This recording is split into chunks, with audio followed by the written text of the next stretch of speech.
Olá, muito bom dia. Seja bem-vindo a mais um podcast Dica de hoje, falando sobre fundos imobiliários. E aí, é claro, você já sabe, o meu companheiro toda semana é o analista CNPI, especialista em fundos imobiliários, meu colega aqui no Dica de hoje, o Egbert Chaves. Bom dia, Egbert. Como que está a sua semana?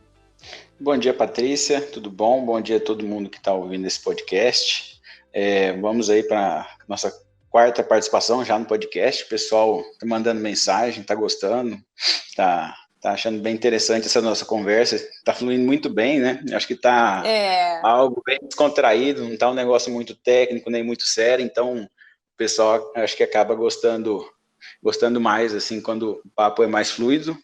E em relação à minha semana, começou bem, né? Os fundos imobiliários aí deu um alento para os investidores nessa queda. Eu, pessoalmente, preferia que continuasse caindo, né? Mas fazer o quê? A gente não, o rally de Natal dos fundos imobiliários. Sim. Na verdade, as taxas, né, dos juros futuros, do Tesouro Direto, acabou... movimentou, né? Então, esticou muito, agora voltou. Então, isso fez também o índice aí dar uma reagida. Exatamente. Vamos ver, né? Talvez fechar o ano em 0-0 aí, o pessoal não ficar muito triste. Acontece, né?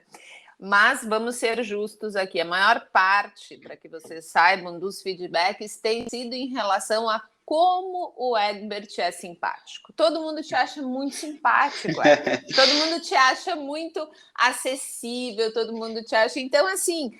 Realmente, isso faz muita diferença. Afinal de contas, é aquilo que a gente sempre fala aqui no Dica de hoje. O conhecimento, ele precisa ser compartilhado. Quanto mais você compartilhar conhecimento, mais troca vai existir e ambos os lados aprendem, ambos os lados crescem, evoluem. A gente fala tanto em educação financeira, né? Só que a educação financeira, ela precisa, sim, ter caminhos para que, de fato, se torne democrático, né? Esse acesso. Então, isso é muito importante. E que bom que a tua semana tá boa, né? Vamos falar um pouquinho também sobre a questão da Selic. Ontem teve, então, mais um aumento na taxa de juros. Eu vou perguntar aqui para o Egbert o que acontece agora com a precificação dos fundos imobiliários. E, claro, esse assunto casa direitinho com o assunto de hoje, que é fundos de papel, especificamente o IRDM 11, que é, sim, um querido por muitos investidores, afinal de contas, performou e muito bem no último exercício, né? Inclusive, o nosso chefe aqui, o Daniel Nigri, também gosta bastante desse papel. Então, a gente vai falar sobre a influência da Selic nos fundos de papel, como é que mexe com a precificação, qual é a influência que isso tem no valor patrimonial do fundo de papel. Afinal de contas, nós estamos falando não de imóveis físicos, mas sim de papéis. Nós estamos falando de marcação a mercado, nós estamos falando de uma política monetária que está, pelo menos, acredito eu, né, e a maior parte das pessoas, tentando fazer com que exista um desaquecimento nessa procura por crédito, né? E aí acaba, sim, fazendo com que fique mais enfraquecido esse mercado de CRIs, por exemplo, o que, sim, acaba afetando a estratégia desses fundos de papel. Mas antes de fazer a primeira pergunta para o Egbert, eu só quero dar uma contextualizada aqui, embora eu acredite que quem acompanha o podcast já sabe. Mas mesmo assim, é bem importante falar sobre o fundo imobiliário de recebíveis, principalmente high yield. Eles foram muito bons em termos de rendimento nos últimos períodos. Não foi só o IRDM 11, isso tem que ficar bem claro. Mas muita gente começou a acreditar, do meio do ano para cá principalmente, que esses rendimentos eles estariam no fim do ciclo, sabe? Essa alta dos rendimentos estaria um tanto quanto esgotada, principalmente devido ao fator IGPM, ou seja, aqueles fundos que possuíam muita alocação no índice de IGPM. E aí surgiram as perspectivas maiores para aqueles fundos que estavam, na maior parte, indexados ao IPCA. Lembrando que o FI de papel, né, gente, ele prioriza a alocação em recebíveis imobiliários. Então, aqui a gente está falando de aplicações como letra de crédito imobiliário, a famosa LCI, e, claro, certificados de recebíveis imobiliários, os famosos CRIs. Mas é claro que esses fundos também podem investir, por exemplo, em LG, em CEPACs e também em outros fundos imobiliários. E aí eu vou ter uma pergunta para o Egbert que eu acho muito importante, que mostra como é eficiente a gestão desse fundo, no meu ponto de vista, claro, e aí eu vou querer ouvir a opinião do Egbert sobre isso, em relação a essa modificação de acordo com o cenário externo. Então, só para falar um pouquinho do IRDM, a cota do fundo chegou a R$ 152 em fevereiro desse ano. Hoje, Egbert, tu tem aí qual é a cotação dela? Deixa eu dar uma olhada aqui. Mas é 100 e alguma coisa, 102, se eu não me engano. Tem 104. 104. Deu uma subida. Ele é um dos principais fundos de recebíveis imobiliários do mercado brasileiro. Ele tem quanto por cento de participação no IFIX? Deixa eu ver aqui. Acho que é 3 e alguma coisa. Ele tem uma participação grande, sim, só que o IFIX, né, os maiores fundos ali que compõem a carteira são de recebíveis, né, que são Sim. Os fundos da Quineia. Se for pegar ali, eles são o KNCR, os maiores, né? Sim. Deixa eu ver aqui. Enquanto procura aí, ó, ele tem 28 milhões de cotas emitidas e 2,7 bilhões de patrimônio líquido. É 3,32% de participação no IFIX. Não é pouco, né? Não. É considerável. A Sim. gestão é realizada pela Iridium, a administração e escrituração pelo BTG, a taxa de administração é 0,17%, mais uma taxa de gestão de 0,83%. E como a gente falou antes, então, o foco principal, investimento em CRI, desde que atenda os critérios definidos na política de investimento do fundo, e pode investir também em LCI, LGI, CEPAC e também outros fundos imobiliários. E aqui vem a primeira variável que eu gostaria de jogar na mesa. A proporção de FIs que o fundo investia aumentou ao longo do ano, ao longo de 2021. Chegou a bater, se eu não me engano, 40% dos ativos investidos. E levantou a pergunta, por que o fundo fez essa movimentação? Por que ele não parou, mas por que ele diminuiu o investimento em CRIs e passou a alocar mais em fundos imobiliários? E aqui é importante que vocês entendam que, obviamente, precisa ter oferta de CRI no mercado primário ou no mercado secundário a taxas atrativas. E, claro, quando os juros aumentam, é normal que exista um ajuste para cima. Porém, a atividade econômica ela recua. Com isso, existem menos projetos e menos investimentos sendo feitos pelas empresas. Porém, e aí sim o Egbert vai poder falar sobre isso, no último informe, o IRDM citou que já trabalhava o rebalanceamento da carteira, ou seja, ele tinha ciência disso, né? E estava, então, diminuindo essa alocação em fundos imobiliários, até porque aqui vem uma coisa muito importante também, que é a questão da liquidez. Porque muitos investimentos em FIs, e passando a ter uma posição muito relevante em cada um deles dentro da carteira do IRDM, acaba tirando essa possibilidade de liquidez. E isso fez com que muitos investidores ficassem com um pé atrás. Outro ponto foi menor oferta de CRIs no mercado.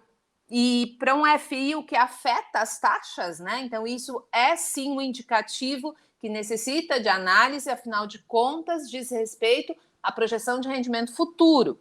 E muitos pré-pagamentos e amortizações de CRI que vão acontecer nesse próximo exercício. Então, a primeira pergunta que eu quero te fazer, Egbert, e depois se tu quiser responder esses 3 itens que eu coloquei separadamente, fica à vontade. Mas tu enxerga esse aumento de risco para o IRDM nesse cenário de aumento de taxa de juros e enfraquecimento do investimento dos negócios, né? Ou seja, menos crise aí no mercado, menos movimento econômico que possa afetar, então, a projeção de crescimento dele no curto e no médio prazo? Tu vê esse risco ou tu acredita que a gestão é eficiente o suficiente para contornar isso? E também, se tu puder falar sobre essa questão de muitos FIs na carteira que acabou incomodando muito o investidor. A palavra é tua. Então, vamos lá. A taxa para 9,25. Então, ela diretamente ela influencia na rentabilidade do de CRI, IPCA+, séries, que são CDI+, IGPM+, e alguns prés, ou também outros indicadores como o GPDI.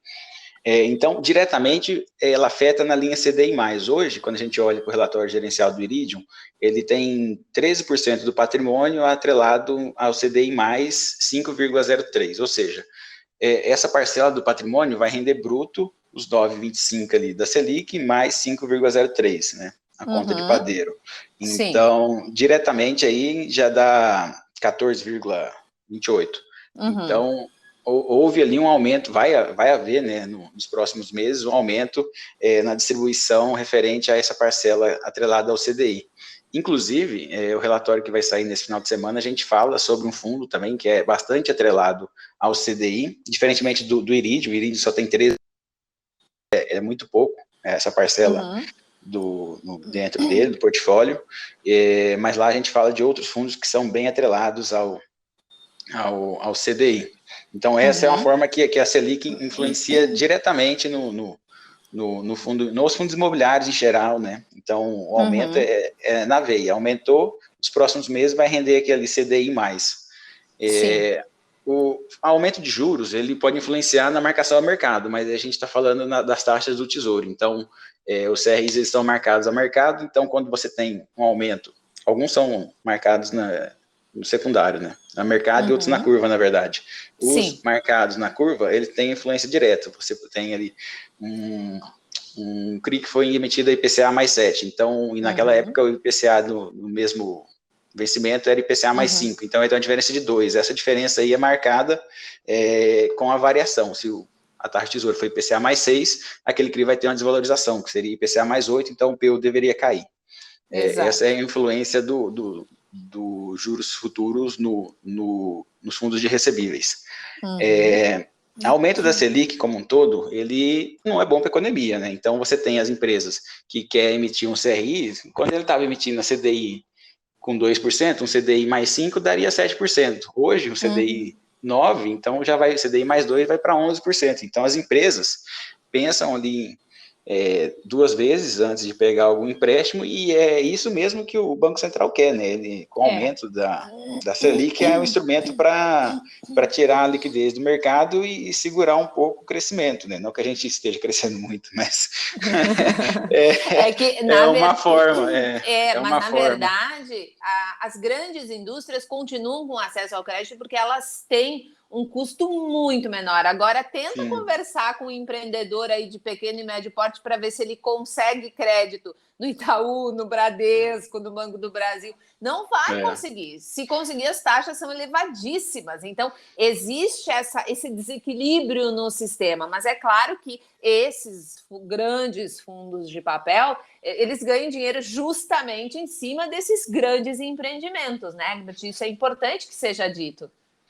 Sim, o fundo ele acaba diversificando, não, ele acaba concedendo mais crédito também para os médios, né, médias empresas e microempresas. Por exemplo, a gente tem dentro, quando olhamos dentro dos fundos de recebíveis high yield, então a gente tem ali muito loteamento. Então, uma empresa loteadora, mais do interior do país, ele não é uma empresa grande. Tipo assim, é grande, mas não grande como a gente vê nos fundos high grade, que a gente está falando, por exemplo, dos grandes varejistas, né, empresas assim, né, empresas frigoríficas, essas empresas que emitem aí um CRI high grade. Então, acaba afetando elas também, mas geralmente essas empresas emitem a taxa do IPCA, então acaba a Selic não influenciando tanto diretamente, né? Acaba de forma indireta com o aumento dos juros, mas não com o aumento da Selic. E, no fim das contas, né, essa Selic ela está sempre atrasada, então eu estava até olhando até as curvas do DI aqui, tá tudo caindo, ó, o DI 2023 está caindo 2025 está caindo quase 2%, 2029 está caindo 1,5%, ou seja, isso já estava no preço. Já estava no preço. O que o pessoal olha é para frente, né? Qual vai ser o comportamento daqui 6 meses, daqui 1 ano? Então, o que a gente está vendo aqui, né, pelas taxas, é que essa Selic ela vai cair, ela não vai ficar nesse patamar mais alto. Mas tu concorda que tem muita gente que faz aquela comparação assim, poxa, esses fundos de papel pegaram aqueles CRIs de estilo turismo, eu não sei se eu vou usar a nomenclatura correta, mas aí tu me corrige. Exato, pega um Gramado aí, por exemplo, que fica aqui perto, que eu conheço bem, IPCA mais 16, por exemplo. E aí ela viu, durante 2020, uma queda grande de tudo isso, mas, ao mesmo tempo, ganhou-se muito em rendimento, mas aí preocupou-se com o futuro. Esses empreendimentos meio que pararam, né? Meio que não foram adiante nesse período. E, em compensação, agora, existe essa perspectiva de retomada? Tu acredita mesmo que não é uma preocupação assim que seja razoável acreditar que esse tipo de fundo vai ter problema de encontrar aí no mercado primário, principalmente, boas taxas atrativas? Eu acho que não. Eu acho que o mercado de CRI ele está crescendo e acho que tem muito potencial ainda. Tem muitas empresas que não acessam esse mercado. Acaba ficando mesmo, realmente, para as empresas grandes que emitem ali tem um centro logístico, alguma coisa alugada, por exemplo, a Magazine Luiza, daquilo ali. Então, acho que tem muito potencial ainda no interior do Brasil, tanto para as pequenas e médias empresas, né? O que a gente vê os gestores falando é que tem ainda muita falta de transparência, né? Geralmente essas empresas menores não têm um controle, então você vai ver a contabilidade é feita no papel de pão, então você não sabe o que está entrando, o que está saindo. Né? E aí fica difícil você emprestar dinheiro, né? E os fundos geralmente vêm, pegam a empresa no colo e falam, não é assim, tem que ajeitar isso aqui e ali, para aí depois pensar em dar um crédito, né? Exatamente. Isso também faz parte disso, né? De garimpar onde que estão as oportunidades.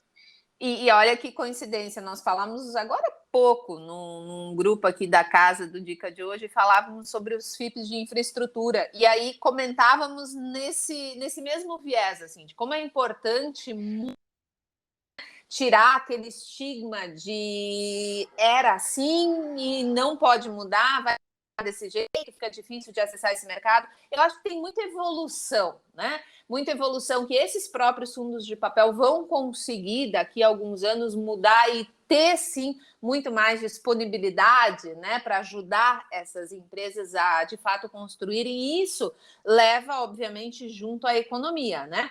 Um outro segundo ponto aqui muito importante diz respeito em relação à distribuição dos ativos.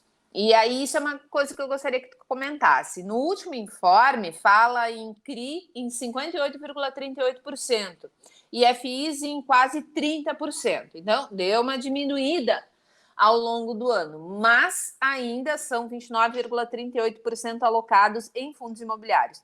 Tu não vê problema nisso?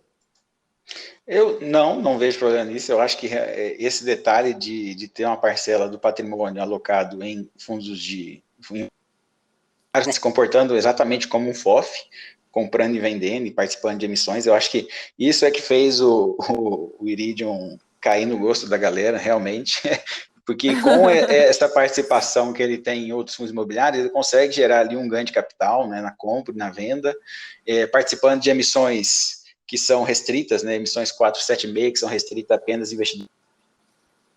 Se você olhar o Iridium, ele é um dos maiores seed money de novos fundos imobiliários, né? Aquele fundo que participou ali das ofertas do DEVA, do URCA, do Hectare. Então, o Iridium, ele participou e ele é responsável por trazer esses fundos ao mercado. E ele ganha, né? Então, ele entra nas ofertas restritas e sai vendendo a 110, 120. Aí vem outra emissão a 100, ele vende uma parte, compra na emissão. E assim, esse ciclo de participar das ofertas restritas, vender a mercado e comprar nas ofertas novamente, gerou aí uma excelente rentabilidade para os cotistas. Eu acho que isso aí que deixou o pessoal mais feliz. Eu não vejo como um risco, né? Porque não é um investimento fixo, então ele está sempre comprando e vendendo, e isso aí gerando ganho de capital, para mim é o que importa. Lógico, pode acontecer algum problema num fundo novo desse, mas tomara que não, né? Mas não tem como prever, né? Não tem como prever. Vai falar que vai dar um problema, sim. Um dia você pode acertar. Uma hora você acerta, mas eu não vejo como um problema dentro do fundo isso. E a preocupação de repente, ele estar muito alocado em determinados fundos e ter esse problema de liquidez, ficar mais difícil de sair desses fundos exatamente para fazer essa gestão ativa que todo mundo gosta, que é ganhar nessa compra e nessa venda. Também não é algo que tu enxerga como preocupante na carteira deles. Hoje a gente vê que a carteira de fundo imobiliário, a maior participação é o DEVA 11, ele tem 7% do patrimônio no DEVA, que é uma posição de 200 milhões. Então, o preço hoje deve estar um pouquinho, o mercado secundário deve estar um pouquinho, deixa eu ver aqui. 50. É um carrego interessante, né? Ele vai ficar recebendo aí um rendimento de 50, 1,40 ao mês, e quando surgir a oportunidade de venda, ele vai lá e vende, né? Então, ele já fez isso há muito tempo, com certeza o retorno que ele já teve aí, recebendo esses rendimentos, já é bem expressivo, né? Porque ele já faz isso há um bom tempo.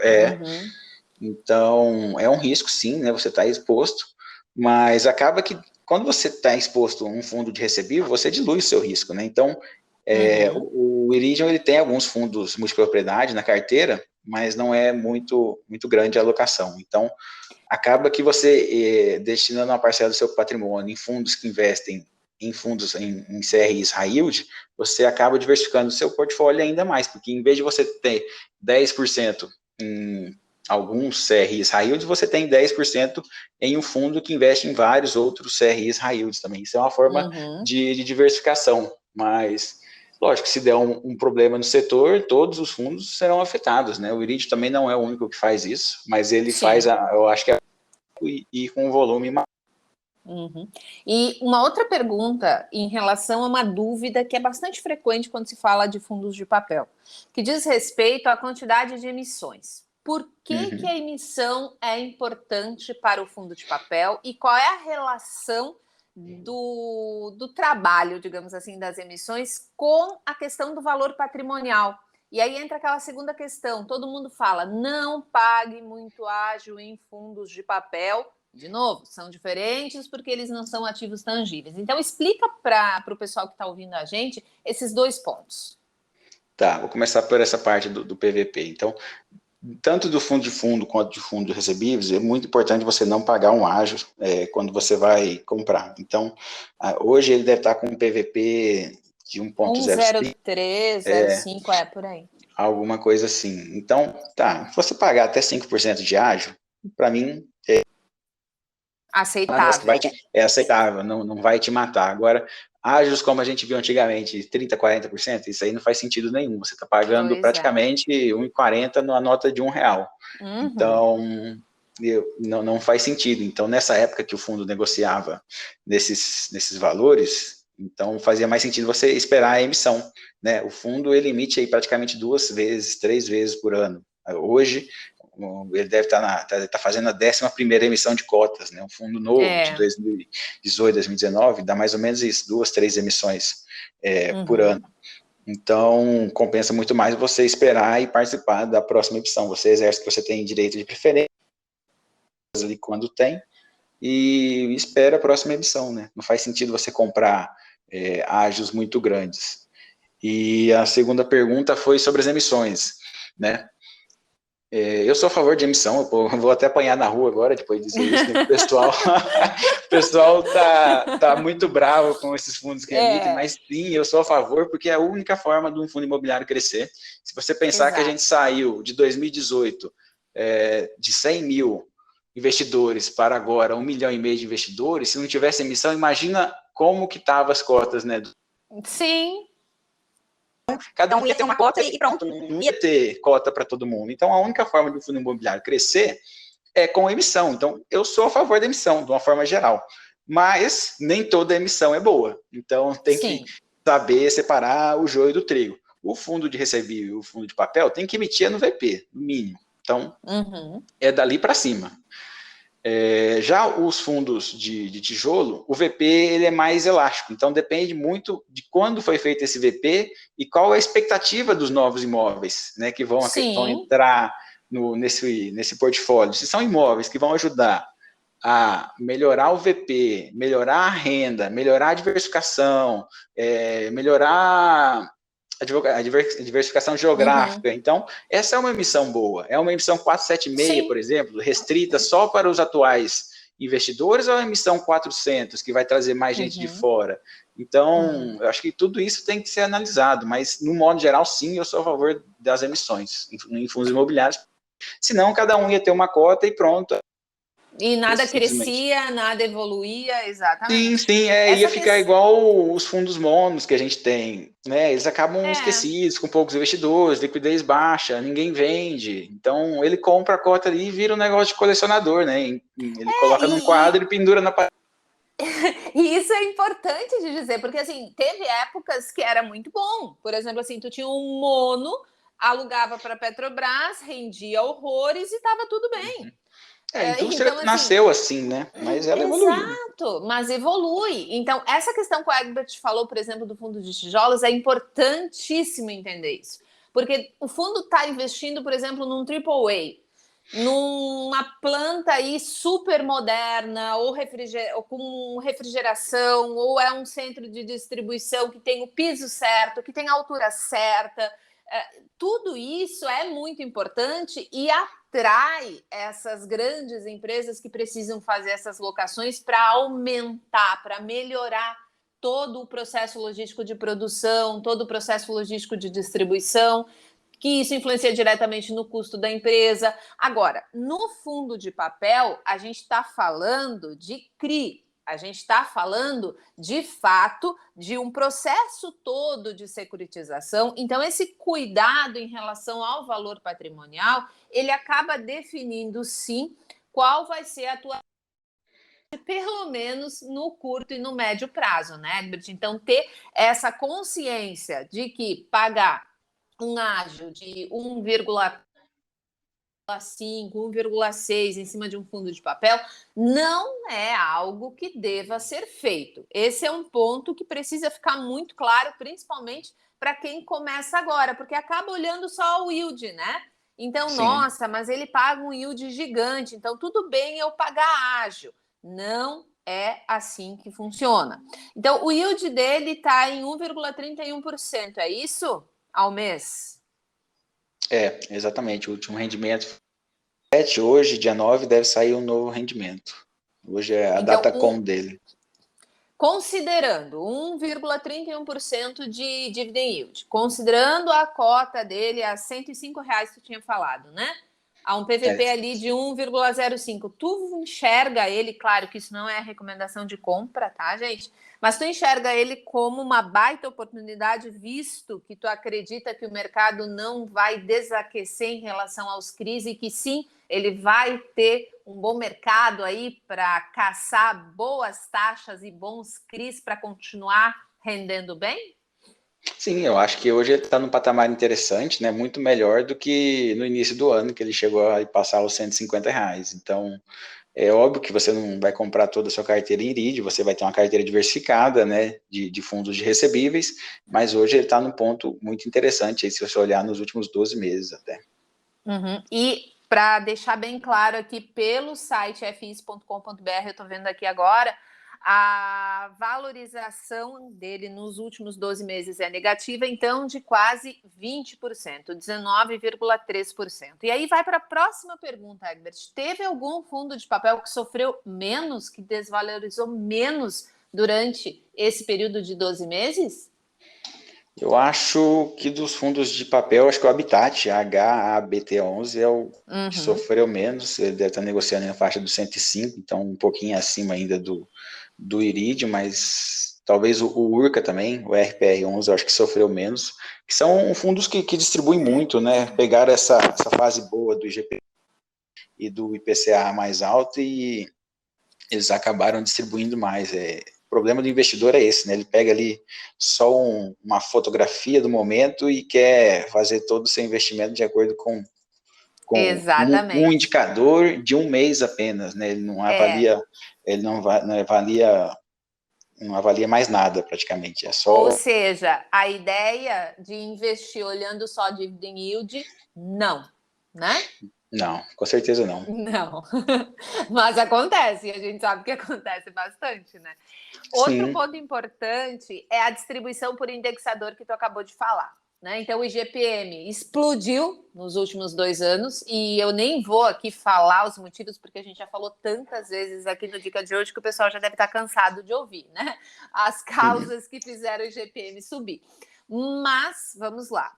O que aconteceu? No início da nossa conversa, eu abri justamente falando sobre isso. O pessoal achou que, poxa, o IGPM agora vai dar uma arrefecida, vai dar uma caída, então vamos olhar para os fundos que estão mais indexados ao IPCA. E é o caso de RDM 11, que tem da carteira 47,32% indexado ao IPCA. E aí, nesse caso especificamente, ele acabou se tornando, sim, de novo, uma oportunidade devido a esse fator, visto que nós vimos de novo o IPCA aí, né, mais do que um degrau por vez, subindo. Então, ele é praticamente IPCA, né? Se for ver, se você tirar a parcela de fundos imobiliários ali, que é 30%, 47% é IPCA, então 2/3 do fundo aí praticamente é inflação e o que sobra ali 12% é CDI+, o restante fica dividido em GPM, pré ou IGPDI. Pessoalmente eu prefiro fundos atrelados ao IPCA, não que eu quero 100% estar exposto ao IPCA. O IGPM ele é mais volátil, então uma parcela um pouco menor, mas pessoalmente eu prefiro os fundos IPCA, porque o IPCA ele vem diretamente, né? Então, quando a gente está esperando agora essa subida da Selic, para aí sim ela afetar os rendimentos dos fundos imobiliários, a inflação, o IPCA já foi, voltou, e está voltando, na verdade, está voltando, e isso já está aí no bolso dos cotistas, enquanto os fundos atrelados ao CDI, ele vai demorar um pouco ainda para começar a subir os rendimentos. E, no fim das contas, né, a gente já viu no passado, a Selic ela é um pouco manipulada, então a gente teve ali a marretada para puxar ela para baixo em 2013, 2014, mas o IPCA não cai, né, na força do decreto. Não, mas de jeito nenhum. Então não tem lei que influencia na inflação, né? Senão a gente já era país do primeiro mundo há muito tempo. O nosso bolso que o diga, né? Sim, o nosso bolso que o diga. Não tem como você segurar isso. Um outro ponto também, em relação ao IGPM, que as pessoas ficam assim, nossa, mas então se tem um fundo indexado com muitos papéis indexados ao IGPM, ou mesmo aluguéis indexados ao IGPM, então eles vão bombar. Isso no ano passado, tá? No ano passado e nesse ano.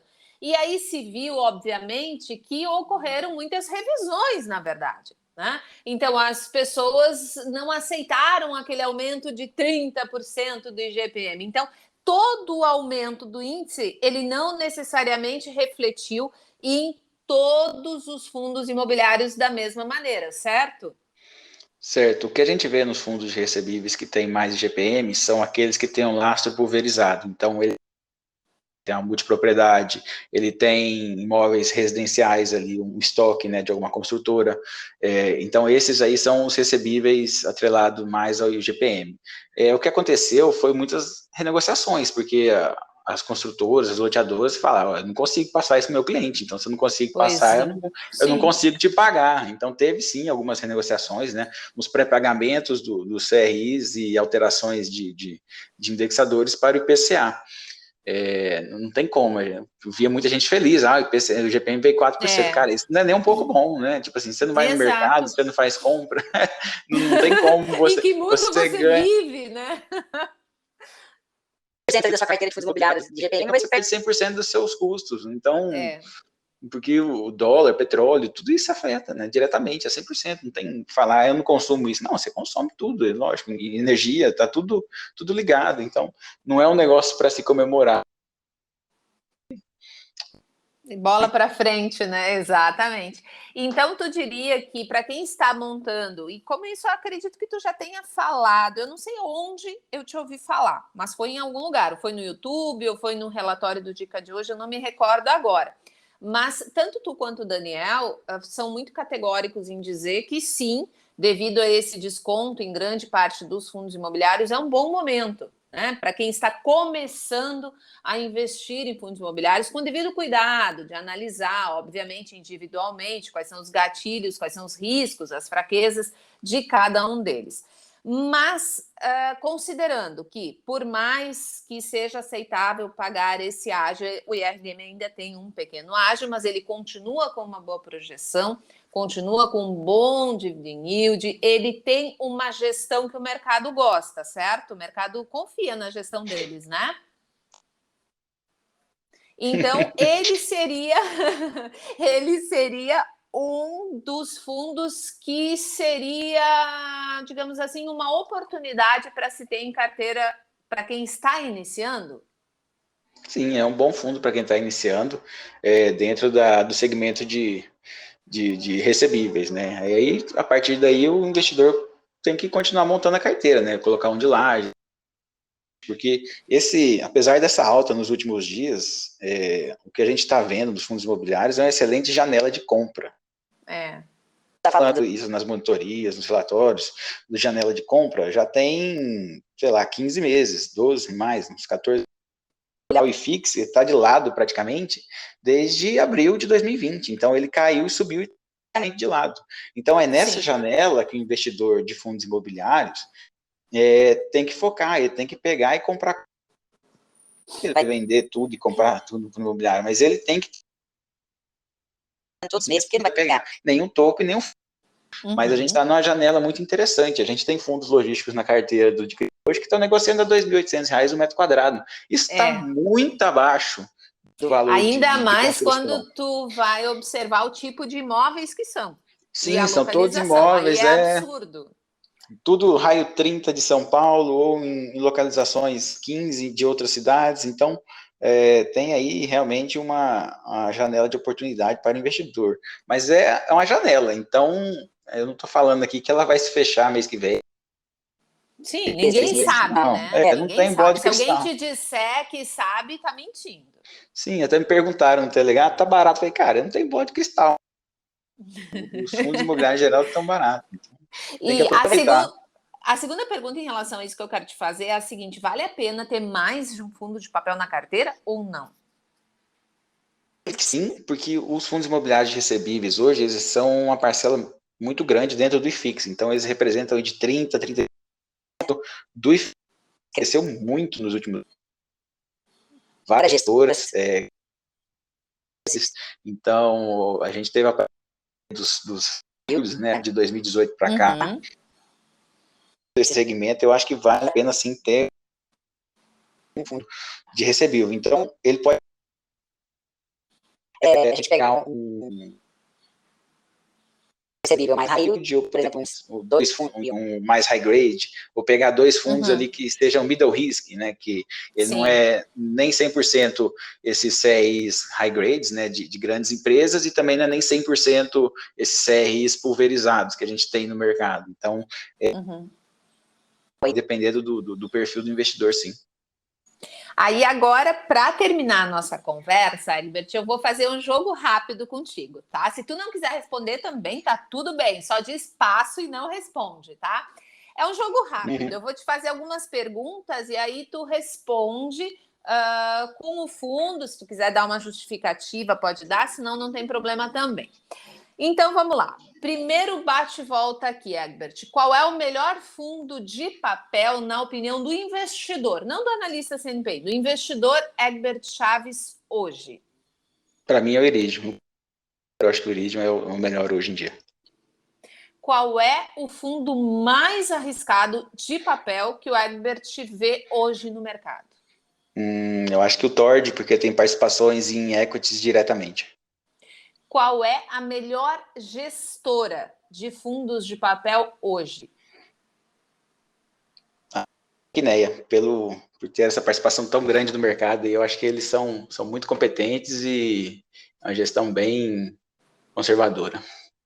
E como, para mim, pelo menos, risco e não ser um bom ativo são duas coisas diferentes, qual é, na opinião do investidor Egbert Chaves, o o fundo menos bom que hoje está sendo negociado aí no mercado acionário? Essa eu vou passar, senão eu vou... Tem muita intriga no mercado. Deixa para lá, então. Mas, enfim, isso... eu dei a opção dele passar, tá, gente? A pergunta eu fiz, tá? Mas, enfim... e é claro, gente, aqui a gente sabe que é como em ações, como em debêntures, como em CRAs, enfim, sempre tem aquele que é mais arriscado e sempre tem aquele que tem risco, mas que... e aí vai da avaliação de cada um, né? A gestão pode não ser muito boa, enfim, aí o desempenho ao longo do processo fica comprometido, né? Enfim, eu deixo a palavra agora contigo, Egbert, para que você possa se despedir. Caso você queira fazer um mini resumo aqui do que a pessoa precisa ficar atenta antes de fazer a opção pelo investimento no fundo imobiliário de papel, fica à vontade. Bem, considerações seria não investir por apenas um indicador, né? Então você tem que olhar ali CRIs, quem é a gestão, qual o histórico da gestão, né? Como eles se comportaram com as emissões, se ele respeita ali o investidor, né, com essas emissões. Então tem que olhar um pouco mais ali do que só o rendimento que pinga todo mês na conta. E agradecer a todo mundo aí que escutou esse podcast. Mandem aí as suas perguntas para os próximos, ou até temas e sugestões também para os próximos. Isso. E até a próxima. Mandem perguntas capciosas para eu deixar o Egbert em saia justa. Não, tô brincando. Tô brincando, gente. Não façam isso. Bom, enfim, muito obrigada, Egbert, muito obrigada a todos os que ouviram esse podcast, muito obrigada pela companhia, eu espero que vocês tenham um ótimo final de semana, afinal hoje já é quinta-feira, dia 9/12/2021, e você já sabe, como sempre, nosso próximo encontro é na próxima semana, falando sobre mais um ativo de fundos imobiliários. Muito obrigada pela companhia, um abraço e até a próxima.